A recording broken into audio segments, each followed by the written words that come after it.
بدان که اگر خدا بخواهد همه مردم روی زمین به حقایق ایمان می‌آورند.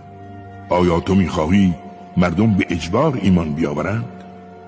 هیچ کس وارد فضای ایمان نمی شود مگر به اذن خداوند بزرگ. و بدانید خداوند پلیدی را بر کسانی که عقل خود را به کار نمی اندازند مقرر کرده است. بگو بنگرید چه چیزهایی در آسمان ها و زمین است، هرچند که این نشانه ها و هشدارها به بی ایمانان سودی نخواهد بخشید. آیا حال و روزی را همانند آنچه بر گذشتگان رفته است انتظار دارند؟ بگو شما انتظار بکشید، من نیز پا به پای شما انتظار میکشم.